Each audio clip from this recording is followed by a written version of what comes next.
extraordinaire de Gemology.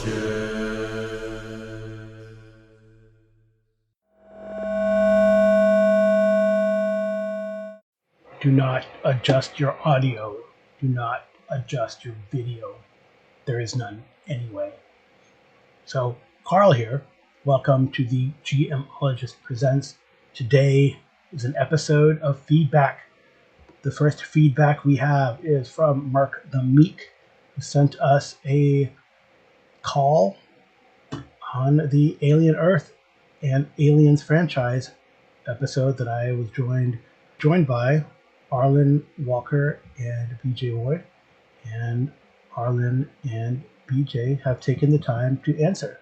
I'll have BJ's first, and then Arlen's, and then following that, we have feedback from my players of the Enemy Within campaign. We finished the campaign a few weeks ago, and I sat down together with them and recorded their thoughts on the campaign, and that will be the episode. So I hope you enjoy, and I'll talk to you soon. First up is Mark. Hey Carl, BJ, and Arlen. Thanks for the episode on Alien Earth. Because of anxiety and situations there, I can't watch horror anymore. But I do appreciate the spoilers because I'm not going to watch it myself. And I am interested in Alien. I'm interested in Predator. Especially Predator. That was more my thing growing up. But still fun discussion. You're talking about horror in RPGs and how often they aren't scary. And we've had a discussion before about rewards in RPGs. And when I played Mothership at least one time, I know I'm in a horror RPG. So, you play a very cautious character. But then that's not so fun, per se. So how do you reward players taking risks and getting into the horror? That's a question that I have no good answer for. But once again, great discussion. Thanks for everything and take care. Hey, Merc, I think it's a great question about how do you get players to take risks or push forward in a horror setting so that, you get the payoff, which is, of course, something horrible happens. I think part of it is just you have to arrange the scenario. I don't know that you can do like horror in a true sandbox way. Big campaign wide, possibly, sandbox in terms of you get to kind of go where you want to go and get into whatever situations seem interesting to you. But at some point, just like in a haunted house, the door has to slam shut behind you. And you now you're here and you can't just opt out. You can't just run away. You've got to push yourself through the dungeon or the haunted house or the derelict spaceship or whatever the case may be. And that as a game master, you've got to prepare for, what are all the skills that these characters might have to extract themselves from the situation, and how can I not just let that be an easy thing for them to do? Which can be kind of a challenge. I guess that's why conventional horror games are kind of set up to help you with that. But if you try to import that into something like D&D, where you have particularly modern D&D, where you have very powerful characters who might be able to teleport or just blast a hole in the side of the wall and leave, things like that, it does become a challenge. I think that's the first thing is at some point, the door slams shut and you've just got to deal with the situation. And then I think you've got to use, I think there's an element of investigation in most horror games because you've got to build tension about something weird is going on, and is the thing around the corner going to be just another clue or another piece of the story, or is it going to be an actual dangerous situation? So you've got to kind of, in that investigative standpoint, you've got to lay out clues or signposts or indications of that are going to draw them towards the actual danger or the actual jump scare or whatever the case may be. So I think that's how you do it, is you've got to effectively put them on something of a railroad once they pass a certain threshold, and that's the horror, is that we're stuck. We can't get away. We've got to hide. We've got to fight our way out. We've got to think through the situation and try to figure a way to outlast or to find another way to escape because the normal means that we would normally use aren't available to us anymore. Anyway, those are my first thoughts on it. But that's a really good question. Glad you asked it. Hope you're doing well. I'll talk to you later. Well, that was Mark the Meek kind of giving a response to the epic podcast that Arlen, BJ, and I did on Aliens, all things Alien, Alien Earth, the Alien franchise, and horror role playing, or specifically sci-fi horror. And I got Arlen Walker from live from Pelham's Wasteland here to help me answer this question. So you heard Mark's call in, and I think you had some thoughts. Yeah, I think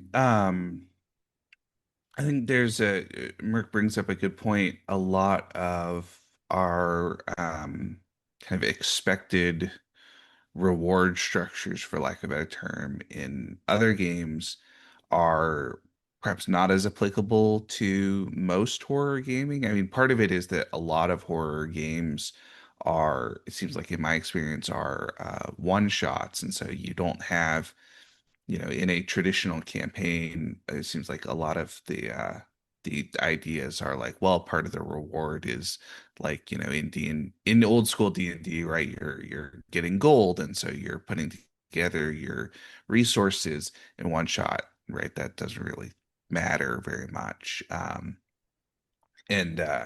in a kind of other forms of long running campaigns, a lot of the rewards are tied to that kind of long running thing. Um, and obviously, in a lot of horror games, mortality is a major concern in a way that it is not necessarily always a concern, or it is I'd say more inescapable, right? In like Call of Cthulhu gaming, often it seems like the kind of idea is you're going to take some level of sanity loss, some level of kind of long-term consequences for engaging with the stuff in a way that, part of the sort of uh, idealized version of D&D is that like, well, if you play well enough, you might be able to avoid all of that, right? You find all the traps and defeat all the enemies and all that sort of stuff. Um, but I think there's still relevant kind of player rewards to engaging with things. Um, One of the classic ones being just the idea of, right, the play's its own reward, right, the fun had at the table, and that's sort of a common, I think, idea with horror, is that why do players buy into the horror scenario as much as anything? If they know they're playing a horror scenario, then why, what, are you gonna not have fun that night at the table because you're like, oh, my character doesn't want to get in trouble? That's, part of the advantage of the inherent separation of role-playing stuff, is that, I can say, well, even though my character is scared, and if it were me, I probably wouldn't do it, it's still, fun to engage with. um but I think also you can kind of take a lot of those sort of long-term rewards and shift them a little bit to make them more applicable. So for instance, um, we were talking about in the Mothership game that we were playing, that one of the things you can do with this particular setup, because it's a ship with a bunch of characters in cryo sleep, and so if any player characters die, you can just thaw out more characters. Mhm. And in the same way, you could have like your traditional ideas of XP gain or level gain or whatever else, whatever advancement system is built in, and just have that apply to new characters as much as old characters, right? I mean, I think the experience is so much of an abstraction anyway. It's not like there's seemingly anything kind of totally breaking down the verisimilitude of the world to say that, oh, that, the Space Marine that you pull out of cryosleep is a little bit better at shooting than the one that you were playing before. And so then you're having that kind of classic XP gain over the course of the character's lifespan. Yeah, in a way, you're kind of more giving XP to the player, right? The player Yeah. experience. So you could do that similarly. I think, like, say, if you ran like a high school slasher flick, then one of the player characters is killed by the stalker or slasher, and then you pull up another high school student, and it could be a upperclassman now has a bit more experience, or something like that. So I think Yeah, you do yeah. that. Yeah, not a lot of horror games. I mean, I guess Call of Cthulhu you mentioned. Um, Walking Dead, I guess it's a psychological horror, and really the horror is in the franchise. You learn the horror is more the people than the Walking Dead. But that one had like long-term XP campaign type of play. But you're right that most horror games, it's like last woman standing, last girl standing. And in the Alien, you have cinematic and campaign play. And I think there was another reference in this new game by the DM Dave publishing group called Horror, where again, it's like you can do cinematic, you can do long-term play, right? And they have like a scenario site called the Diner, where I guess weird shit happens at the diner, and you can keep playing those guys, or you can just do one shot. So I think that's like Savage World similarly too, I guess. But those are more like Saturday night cinema. We played a few of Mhm. those on the channel, and then that's kind of like one shots as well. So that's a pretty interesting. So maybe rewarding the players for their engagement, and like you said, thawing someone out of cryosleep, finding a new classman.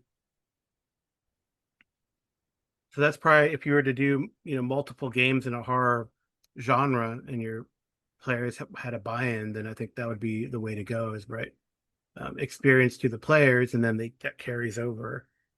Some games kind of Yeah. do that, like it's built in. I'm thinking like Warhammer Fantasy, if your character dies from their doom, you can take that XP or a percentage of the XP from the previous character and add it to the other. So maybe something like that might be kind of cool. I don't know.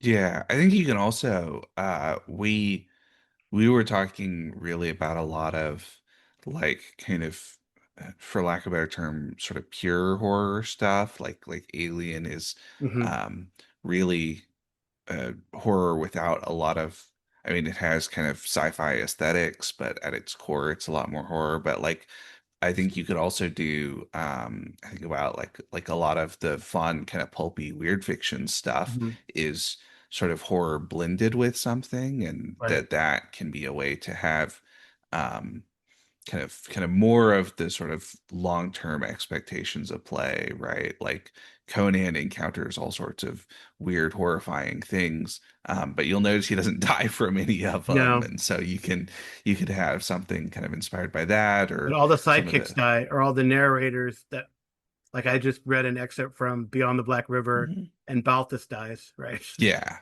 And he's kind of the yeah. perspective you get for most of the tale, right? Until the very end. Yeah, so you could do, blending things together like that, or some of, I mean, like Lovecraft's characters mostly end up bad, but there's some other kind of supernatural detective stories from the time where characters are, you know, they're more like Sherlock Holmes in that they're just sort of fine at the end of the Mhm. adventures, Right. despite all the weird stuff. And so you could do that. And I think that brings in also, the horror doesn't have to be consequences for the specific character.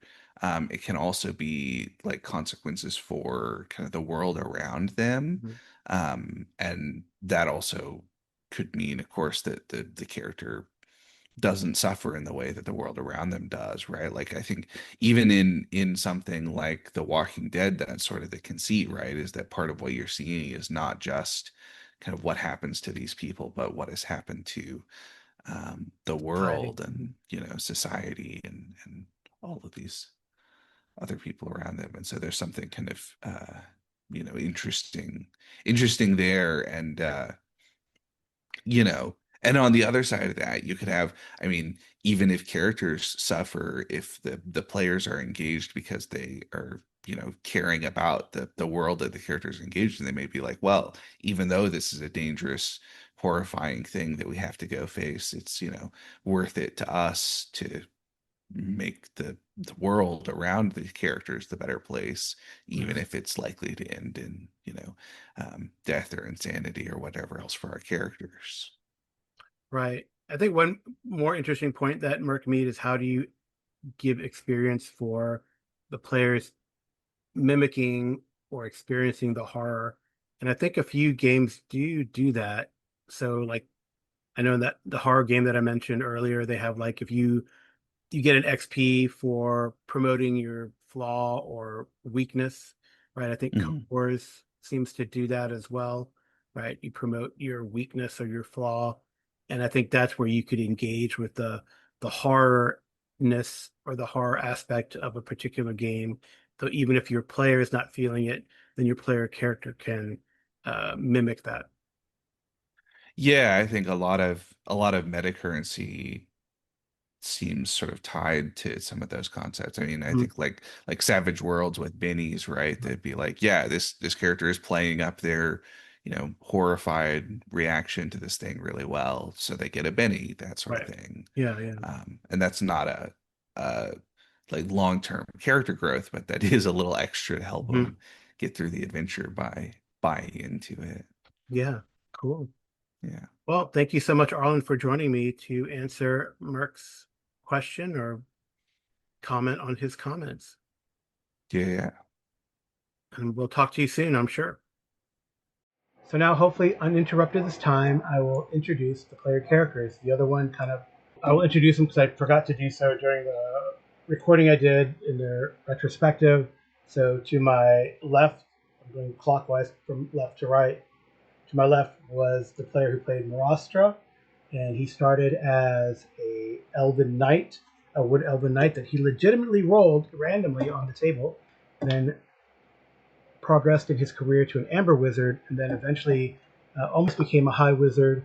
The Imperial Zookeeper can cast spells from a number of schools, and is working towards high wizard. Probably will have an academic appointment at the University of Altdorf as well. It's a pretty cool story arc for Marastra. And next to him was Lord Sebastian, the twice Baronede. He has a barony in Middenheim that he won through gambling, and a barony gifted to him by Emperor Karl Franz, the former territory where Castle Wittgenstein, destroyed in Death on the Reich, was located. So that was kind of cool. He also found a wife and is a spy master extraordinaire. His progression was actually um, not it's not it's a lawyer. Actually, he started as a lawyer, and then he became a spy, and then he graduated. Well, I don't know if he graduated to a witch hunter of Vorina, and then eventually becoming ennobled, not just with the titles of barony, but also law lord, in the through for Middenheim, for the county dukedom of Middenheim. I guess there are elector counts who rule, but anyway, county city of Middenheim, and then also found himself a wife. So yes, it'd be great to see what happens to Reginald in the Huron if we ever get back to that particular Warhammer incarnation. Who directly in front of me at 12 o'clock is Guthrin, or the player who plays Guthrin. Guthrin was started as an Ironbreaker, a dwarf Ironbreaker, then became a Thane, and then graduated, I guess, to engineer, and he had a lot of fun playing that character. This is this player's second character. The previous character, whose name I cannot remember, was an Elven mage, and left. The player left the campaign for a little bit, and we kind of had that player do stuff off stage. Well, didn't really do stuff off stage, but really didn't do anything.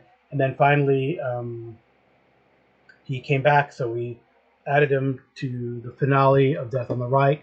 He was a prisoner in Castle Wittgenstein, was freed, and then rejoined the players for a time. and then disappeared again, or the player, that particular player character disappeared, not the player, and this player made his Ironbreaker. So very interesting set of decisions and progressions. To his left, continuing clockwise, now on my right at 2 o'clock. You can't see the audio, but that doesn't matter. I'm being slightly silly. Is Lord Reginald. Reginald started as an advocate, became a duelist, progressed so far in the duelist career that he had a school, and had Detlev Schrempf, his chief student, and has a school in Middenheim. He also became the champion during the carnival, and became the champion of the Graph, and was the wielder of Galmaraz, the sacred and ancient warhammer sacred to the god Sigmar, and helped to defeat, along with Guthrin and Marastra, the Lord of Change that manifested at the end of the campaign, which was kind of neat. He also prevented the Princess Katarina of Middenheim from being assassinated, standing in the way of the bullets and surviving. I think it took like two, maybe three bullets, probably two. Three would have probably taken him out. But and now he is betrothed to Katarina. We didn't pursue whether the marriage happened or not, but it would be cool. He could become, in a way, an adopted heir of the Graph, which would be pretty neat. So what else? Oh yeah, and then finally the last character who played there, Heinrich, the Thief Priest of Rel at the end, but that was a second character also, and his previous character was named Ulrich, and Ulrich was a villager, then became a boatman who rose up in the boatman career to have a small fleet of trading barges along the Reich, and a company that gained the other player characters some money. Then he had a crisis of faith, not once, but twice, becoming a priest of Shalia after two near-death experiences. The first, his arm cut off by a minotaur, the second being mauled pretty badly by a warpstone mutated griffin, and he became a priest of Shalia. Unfortunately, that character Ulrich met their doom at the hands of the apothecary who had been poisoning the Emperor Karl Franz. His doom was poison, and the player said, "Yeah, I think it's time for this character to perish." I did have the character reincarnated or risen by this apothecaric necromancer as a ghoul, and that ghoul Ulrich fought against Lord Sebastian in the last battle, which is pretty cool. All right, I think that's it, and now we'll get on to their retrospective. All right. Hello, everyone, and welcome to the GMologist Presents. I am here from far away Dallas with the home group, who are in more far away San Antonio, Texas. So we have finished like 2 weeks ago, right? 2 weeks ago, we finished the epic Enemy Within campaign for Warhammer Fantasy 4th edition. I thought it was a really cool ending. I really enjoyed running the last battle, and I really enjoyed the campaign overall. And I've convinced, coerced, charmed my players into joining me for a campaign retrospective, because we started this back in March of 2021 and we finished October of 2025. Is that correct? Yeah. So that's pretty epic. It's pretty amazing. And after completing this monumental campaign, I think it's a great idea to have this post-campaign debriefing, though no one has to take their briefs off, to reflect the journey and gather feedback. Yes, I've taken my medicine. That's why I'm all cheeky today. All right. So the general campaign reflection, you can follow along because I sent you an AI-generated outline, which I'll get some of the questions, maybe all the questions, and see how the discussion goes. And of course, I'll edit this. Maybe I'll edit all the jokes out because no one seems to be laughing anyway. They're not as good as Vince's puns, apparently. All right. Okay. So the general campaign reflection, but overall enjoyment. What was your general campaign feeling about the campaign as a whole? I thought it was a lot of fun. It was good because our decisions actually affected like long-term things. Mm-hmm. So it didn't feel like anything we did was a waste. Yeah, I thought it was pretty solid in that regard. There's a lot of help uh, in the campaign design from the mind of Cubicle 7, and S. Graham Davis oversaw the project. But of course, he gave credit to people like Carl Sargent, who wrote Power Behind the Throne, and one of the others as well, who did the classic original Enemy Within. Anyone else? I guess everyone agrees with Lord Sebastian over there. No, yeah, it was very enjoyable, and like so many of our campaigns, was filled with hilarity on some of the off the cuff type of solutions we came up with at times. And then regarding trends, like my characters still always end up doing stuff with every Warhammer game, which is great. I do it again. Oh, that's good. That question comes later, but well, but I think Jeff alluded to something there as like there's a lot of fun moments. So, and this hopefully everyone can participate. What were your personal favorite moments or specific sessions that stood out? I know there's so many to choose from, and it's been a long time. But what one or two or few stood out for you? Vince blowing up the party. Yeah. A fumble with That's a like grenade. that one jumps to mind every time. Vince Almost Vince like everybody. and almost going over the edge for his rotten wine. That was It was vintage. It was old vintage wine to sell. Yeah. I think that was in the same adventure. I don't know if it was in the same session, but definitely it was the same night. Like Yeah, either it was the same night or it was the very next session. that was it was all in the cast. because that was the same castle. Because I remember one of the things that there's two things I enjoyed a lot. One was it was in the same castle because that was the one with the Minotaur in there that I lost. You lost your arm. Yeah, you were trying to steal from me, and you lost your arm for it. Yeah, that sounds about right. And so what you're saying was it was turnabout was fair it was play. your fate. Yeah. Especially since it was a defensive crit. Yeah, it was a defensive crit too, which is the craziest thing because I got a good hit on him. I But mean, then that's a good defense. Yeah, Lop off the attacker's arm. yeah. Cool. You know what? He ended up dying anyway. Yeah. Last game. It sounds like essentially the Castle Wittgenstein or whatever. Yeah, that was That like the entirety of that was just like memorable across the board. Yeah, that was for that one. Yeah, that was in Death on the Reich. Death on the Reich. That the second book. Yeah. I love So it. it also just happened to be when I made my triumphant return back to the group. Yep. Y'all found me down in the cellar. Mhm. Yeah. I think that's I like the one where we were chasing the lizard across the bridge. Oh, yeah, it was pretty. That you were with us Yeah. because you were a griffin or a hippogriff, Yeah. Oh yeah. and we didn't know Ulrich freaked that out. you could shapeshift. I don't think you ever did reveal to Ulrich that was you either. Well, Ulrich wasn't the sharpest tack in the barrel, or however that idiom goes. Yeah, that was a really fun moment, and it was great because I thought Marastra, Imperial Zookeeper, was going to catch him, and it just didn't work out.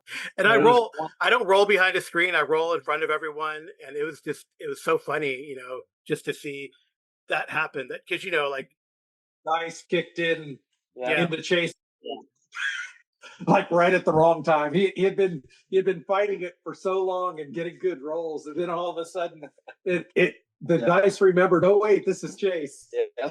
100%. And back to more chase dice stuff. Anytime you tried casting a spell and rolled a crit, yeah, My favorite bit it's always fell off or something. right. I Yeah, got a kick out of during a Schaffenfest. He was trying to gamble, but he couldn't find anybody to gamble because of his dice. that's And right. the other memorable part for me was when we went and murdered the cults in the castle. The cult lead, the tutors, Yeah. the cult tutors that were. Didn't we pretend to be armor? We did at one Yes. point. We did Yes. at one point pretend to be armored. Display armor in a corner? That was. Oh, was yeah, how we- that was- that was. That was in the last one. That was in Empire in Ruins, but Yeah. that was Well, yeah. When we went to kill when we were killing the tutors. Yeah. Yeah. Yeah, that was classic Warhammer skullduggery in the vein of Rough Night at the Three Feathers. It harkens back to when one of the players here and a player who didn't play this campaign with us murder hoboed a bunch of people in an inn. But this was very similar in that it was kind of a lot of sneaking around and just not your traditional, fighting from in ranks. It was interesting how these 9 eyes tutors were eliminated. The dwarf in full grommet armor was very sneaky. Yeah, that's crazy too. That you actually made your sneaky. Yeah. So, I think one of the funny things with the camp in general was just how spoiled we got because we made so much money on gambling snot monitoring that we were like, oh yeah, oh, we're like 5 gold. Let's just leave it there. No Yeah. big deal. No, that can like feed somebody for like 3 years in the Warhammer world, and we're sitting on hundreds of thousands of gold pieces. well, probably not that much, but yeah, you don't need hundreds of thousands. You just need a Hundreds few of hundred. thousands. Oh, hundreds or thousands. Yeah, I think what's interesting, like the snot ball. So that was very much you guys, because I think the intention of the snot ball, which is more or less Blood Bowl for those who follow the Warhammer verse, and that was in Power Behind the Throne. So you're supposed to just bet on but it turned out you guys decided to buy a team and become ringers. Yep. Mm-hmm. One other one that I liked a lot, it came with Ulrich. It came full frame too. Was when Reggie talked to Ulrich back to when you first got the worm in the box. Scared him straight. Yeah, scared him straight, and in the end, he became a priest to Thalia too. No, in the end, he died because he was corrupted. So you should have took the worm in the box. That was fun. That's when you tried to keep the seal so the demon could escape, and I had to shield bash you into submission. Oh yeah. The Dark Whispers Yeah, too. that was early. The Dark Whispers. Yeah, that was way back. Basically, Vince, you shouldn't let yourself get intimidated. All it comes down to. So in contrast, there are a lot of fun moments. I know another fun moment I remember is a barroom brawl that turned into a body part dismemberment that became infamous in the city of Altorf. So that was pretty good too. Wasn't he like a minor noble? Mm-hmm. Yeah. Minor nobleman's son or something like that too? That was. I remember there was a bounty on his. That head. lost his weenie. Yep, that's kind of funny. So in contrast to all the fun parts, were there do any of you have any least favorite moments where you thought that things dragged or were not fun or felt weak? I think something they mentioned was interesting is like the Castor Librong story arc. I thought that was funny, and it even came back at the very end in the last scene where that was mentioned. Castor Librum lookalike. Yeah, I don't think there was anything that drugged for me. Yeah, I don't. Nothing stood out for me as being low or. No, it was a great story. I enjoyed it. If anything, one was bittersweet was saying goodbye to Ulrich, but it was time. We might have played one too many games or I something. can see Ulrich at the end. I thought it was pretty well. Yeah. The in-depth version of it. I thought it was pretty well paid. One too many snotball games. Is that what you said? Yeah, maybe. It's still fun, but No, That would was probably great. have been the closest because that's what something. gave me all my money. So yeah. Yeah. No. I mean, it helped build a company and get a second ship. He became a But Commodore. even that was still. Yeah, that was still okay. 'Cause it was still rolling and stuff to do. Yeah. It wasn't just. It wasn't like some of the Pathfinder stuff we've had in the past where it just kind of you get bogged down with no real knowledge of where we're supposed to go. This always kept. There was always a flow of what needed to be done next. Yeah, I Or- thought the pacing was really good. Honestly. It did very good at keeping pace and keeping us engaged. The Endeavor system was a little off every once in a while because you have to use Endeavors to do certain things, but it seemed like it was never really built into the campaign when you. Yeah, it went pretty quick. Yeah, it kind of you're going very quickly, and I think at some point I just kind of hand waved when you could do endeavors like during like a travel montage or something, or in the undetermined time in between adventures or something like that, between actual adventures. Yeah, so that was a little challenging, I think, to try to put that in and to get those endeavors down. And But it wasn't that critical, and it didn't ruin the game for me. And actually, something I was going to say is, when we talk about like Chase's epic failing rolls, I never thought that the fate fortune system really got in the way. People always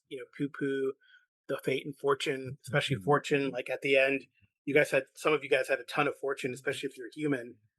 And it just because you accumulate it through the course of the campaign, and if you keep the same character, then it's survivable. Well, it is what it is. But I think there are definitely some challenges in there where people were out of their meta currency, out of their fortune by the end of it. So a lot of times Chase was out of it in the first half hour or so of the game. There were far less games or less days where I ended with any meta currency left than not. Yeah. So. Well, even at the end, I had I think 7 or 8. Most of the time, I finished the night with 1, maybe 2 tops. Mm-hmm. Wow. So we use it. Still had failures everywhere. Yeah.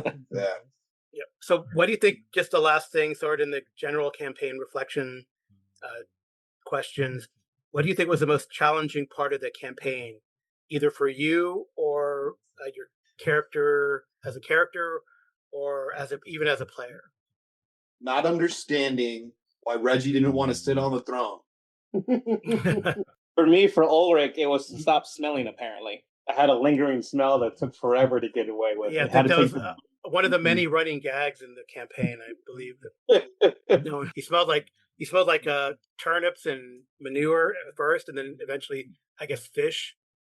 And it all started because of an in-person smell. No, not really. It started with the carriage ride. I remember because I was a peasant and everyone else had some sort of nobility or. No, it's because you walked in one day and it smelled like manure. Oh yeah, we almost died in the first session. Yeah, we did almost die in the first session. Yeah, all of us. Yeah, several people got thrown off the wagon. I was driving, I think, and I fell off. And I was riding outside of it, and then the battle started. Yeah, I was riding outside of it because the person said I was smelled, and then everyone agreed, and then I stayed outside. Yeah, I mean, I could do that. I said no, but everyone said yeah. Well, you're nose blind to yourself. I've seen Ocean's 13. I mean, I'm not nose blind. I can see my nose. All right, so now we're going to jump into character-specific questions, and anyone can jump in. How do you feel about your character's journey and development throughout the campaign? Do you feel like you achieved your long-term ambition? Still, maybe not fulfilled. The character arc was really, really good for Sebastian. Yeah, but both of my characters made it to where they wanted to go. I would say same with Ulrich. Ulrich wanted to get like a seat at the table and be recognized. By the time he became a priest, people started asking for his opinion. So it's like he kind of made it. And then my character retired and became a thief. So it worked out well for Heinrich. Yeah, Heinrich actually was pretty effective in that last battle, even though he had almost kind of died, in some of the earlier. I could use some utility for it. So yeah, that's good. So I don't think there was a lack of effectiveness in any of the characters, really. No. At all. So that's a question that's in here, but I think everyone was pretty effective. I think there were decisions that you made without die rolls that influenced the course of the campaign. I think you had the skills to tackle the various aspects, whether it was the investigation, like mystery intrigue stuff, the social role playing, and of course combat. We did not opt for, like, there is another controversial rule in the game is that I'm going to say momentum, but it's not called momentum. You know what I'm talking about? Advance. Is that right? Advance? I think it's advantage. Mm-hmm. Advantage. Yeah, that the characters can really pump up the advantage if they're successful. And I think by the end, you guys are pretty good at that. Although, I mean, I guess you could lose it all with one bad roll, like Marostra showed. But really, when I was focusing on being a knight, though, like he'd throw like 6 guys at me, and if I had blocked all of them, then I was so far ahead. It was What do you have? Plus 60 to everything you roll? Yeah. Reginald and Marostra, definitely big fighters types in the game. I remember there was like one cool scene I thought where that kind of he was a chaos mage, but he was also like a metal mage, and he burned Marastra's armor off, and then there was like a fight with Reginald and Marastra, and you guys had to fight off a whole bunch of cultists, and that was I think a cool scene because Reggie was jumping all over, dashing left and right, and cutting people down, and Marastra survived getting his armor melted off of him, and Yeah, that was when my character decided to learn magic. Started to, Yeah. Is that The Amber Yeah. magic. I wasn't there at that time. Yeah. So.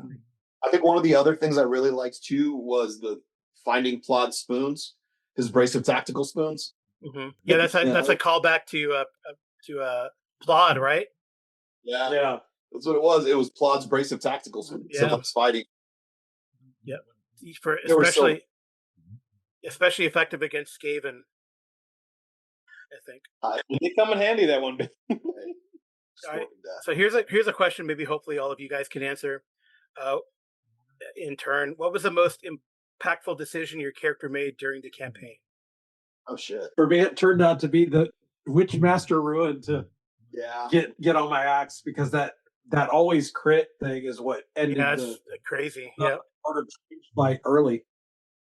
Because we overwhelmed them with crits between the ones I was getting and the ones that everyone else was adding in on top of it. Most impactful decision. Mm-hmm. Well, my character's most impactful decision was to betray Ben and give the hammer back to the king. That was the Emperor. Yeah. Yours would be the becoming a champion. That was that changed a lot. That was Yeah, your fortunes greatly improved. Yeah. For most of the campaign, winning the championship. That was big because it gave us a lot of authority. I think for like 3 books. Yeah. Because I think for me, like for a while there, after doing jousting in place of Primus. Yeah, it made a big difference for a lot of the flavor. Yeah, for sure. Influence. What about for your character, Ulrich? Your characters, Ulrich and Heinrich. I don't know if Heinrich had enough. I would say Ulrich probably becoming a priest. Ulrich, well, I would say 2. One was Reggie's scared straight moment. Yeah, giving away corruption and whatnot, because that eventually helped him out with his choice for Shalia. Well, that's what I mean becoming a priest, because he almost died twice. Yeah, and then with that heart to heart, and then the last one would be honestly becoming joining my uncle for Ulrich to become a shipmate, learning the trade for being a ship captain, and then taking that whole path. And then that led to everything else. For Heinrich, I'm not sure if he had a big character defining moment, but I noticed there have been times that he has been helpful. One was to get through the barricade from the was it the Mad Admiral? The one that his advisor was his horse. And then that was the count. Yeah, and then the blessings for the last fight. But there's been times where Heinrich has, I'm not sure character defining moments, but big highlight. All right. I guess the last question with characters: do you think that there is anything in your story that you wish had a different resolution, or is there any unresolved plots that maybe we didn't get to? And when you guys try to conquer Lustria in the name of the Emperor, I don't think there was any unresolved plot. Pretty much did everything. I mean, Reggie did make a mistake and not take the throne, but I ended up being the count of 2 provinces, so I guess it worked out. And we killed all the people that needed killing. Nobody ended up like sneaking away. Yeah, we literally ended up. Even Gideon, even the demon Gideon, the little kid demon. Yeah, I mean, we offed everybody that needed to be offed. The last law lord or whatever that flew away. We got him. Oh, Weissmeyer, yeah. Weissmeyer he got a nice hug from Ulrich. It was at the wedding, right? Yeah, at the wedding. Yeah, that's cool. Yeah, I don't think we left anything unresolved. There was one thing I wanted to do with Heinrich, but that just didn't happen. Was to do a nice good heist, but that's something else. When Heinrich came in, straight through it, no time to steal. Nope. Yeah, I guess you could have stolen Galmaraz. What's that? Yes, when Marastra shape changed Gruthen when he was going down the mountain. Yeah, that was big. When everybody's falling down the mountain because it was about to explode. Yeah. Who do you shape change? You shape change Sebastian, right? Or Guthrie? Yes. Oh, that's right, Sebastian. I was sliding down on my. You're tobogganing down on the. He was falling, and you. Yeah, definitely. Ulrich was using his metal hand as a rudder to help steer. Yeah, the time that you cast on me was the speed. Speed, yeah. The dwarven cannon, dwarven speedball. Yeah, to go catch up to somebody that was getting away. Yeah. Yeah, that was good. No, it wasn't the child. I guess the next thing is going to be how you thought I did. The next He section. did himself. Yeah, the child kept Speed of light. Oh, the child demon. Yeah, he got away in the first book, and then he did not get away the second time.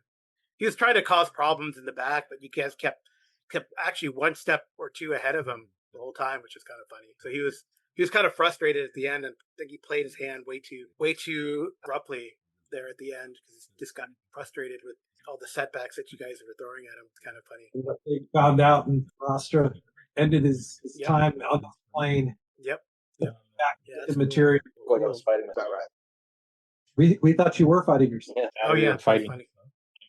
That was funny. All right, so how do you think that I, the GM, handled all the complex plots, all the NPCs, and you guys already mentioned you didn't feel like it was railroaded, and you felt that the decisions you made had impact. I mean, there's definitely some aspects that can railroad the story, but you guys did. I would say, especially like in Death on the Right and in the Horned Rat, you guys, because of your decisions, you skipped some sections that may or may not have been dangerous, but would have definitely delayed things or let the enemy get ahead of you, and you never really let them, which led to, again, like frustration on their part and bad decisions in their haste. Reasonable. So I think the mechanics were fine. I mean, they really never got in the way.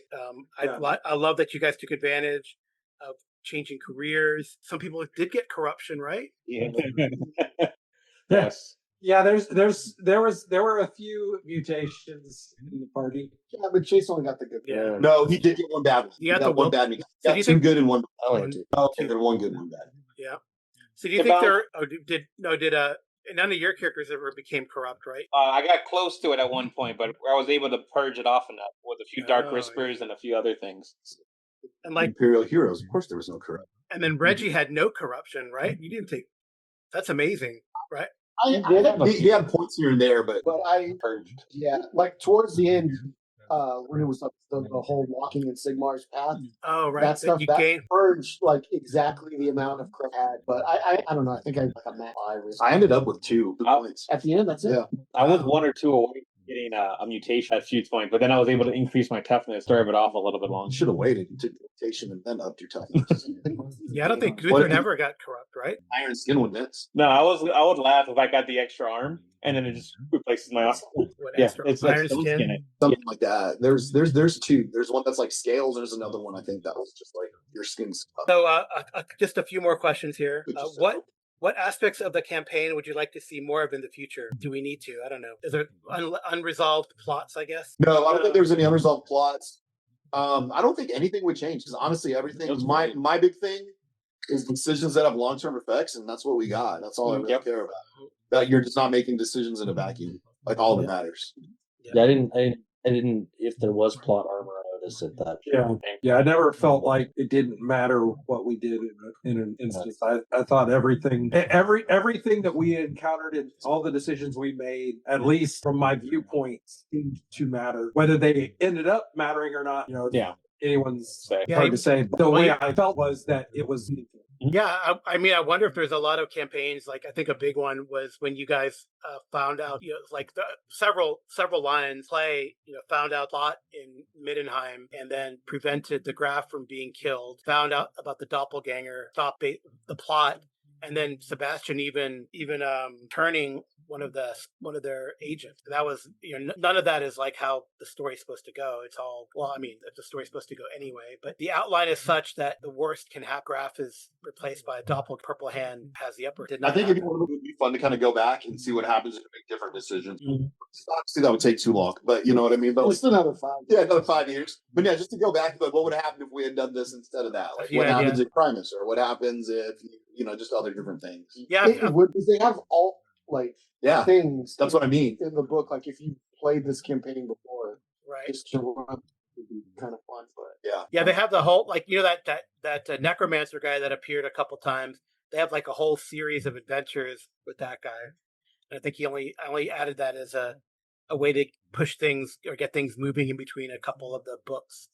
But and also some more corruption. Yeah. That's fun in that cave, right? Yeah. And then all right, so do you feel like with regards to looking ahead and epilogues, do you feel like we don't really, I think we had a good final session, and we kind of everyone had their own epilogue in denouement. I know Guthrin was mounting an expedition, probably trying to hire tier 1 adventurers to go help clear out Khazal Gal or whatever that blew its top haven were. I mean, Marostra is an Imperial Zookeeper. Yeah.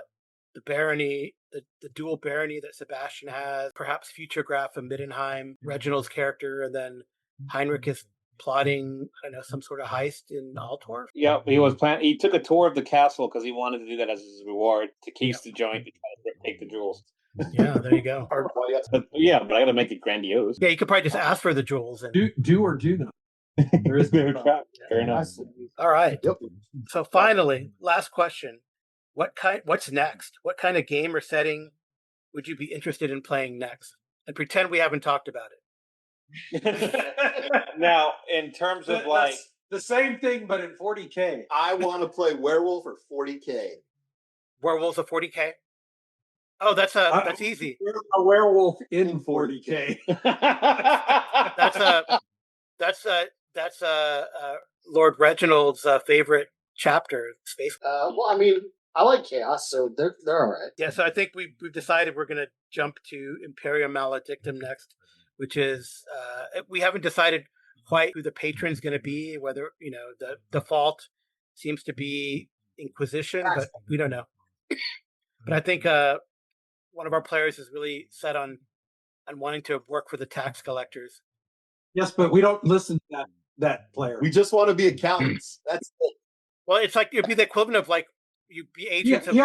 He's already playing a tax collector in Pathfinder. We don't need to get into him in this one too. He was an attorney in this one, and that's how we started off in this one. I rolled that randomly. The attorney was random.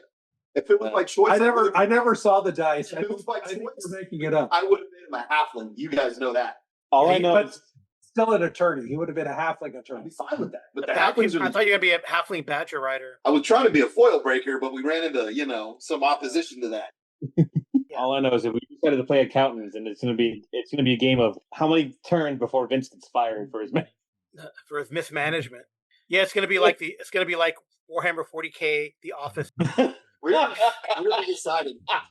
Next game, Vince is in charge of the. Well, the next game, Vince cannot be a rogue. Oh wait, party leader. You say that, but he always finds a way to be the rogue. Yeah, no, like we talked about, you can be a paladin and still do rogue stuff. So yeah. All right. Well, any last words or comments before we play the game we're supposed to play tonight? I thank you guys for giving your thoughts. Campaign. This group does really well in Warhammer Fantasy. I will highlight one a lot. That's what Lustria. Cases miscast. Those were some epic stories. From the spoiled milk to the two naked instances. Lustria is going to be a good time. And the Skaven again. Yeah, I think it'd be fun to do like something similar to like the Talabham campaign, Skaven, or a Chaos type campaign, or Expedition to Lustria. I think would be fun. But our next thing, like I said, is going to be Imperium Maledictum, whether it's Inquisition or something else. Well, thank you guys so much for joining me in a retrospective for Enemy Within campaign, and I guess game on. Cool. All right. I thank my players from the Enemy Within campaign. Again, I'll thank Mark, Arlen, and BJ for their feedback. I think it's been a great time doing both the podcast, getting the feedback, and then getting a good representation of how the players in the Enemy Within campaign felt. I hope you've enjoyed this podcast. I'm going to close it out here. Please send me some more feedback. I love it. You can reach me at gmologist@gmail.com. I have a SpeakPipe account, and you can leave a short message, or you can always DM me. I am on various Discords. Just send me a private message with the recording, and that would be great. My wife, Amy, does the clip cover art, so I thank her tremendously. And TJ does the intro and outro music. Until next time, good night and good rolling.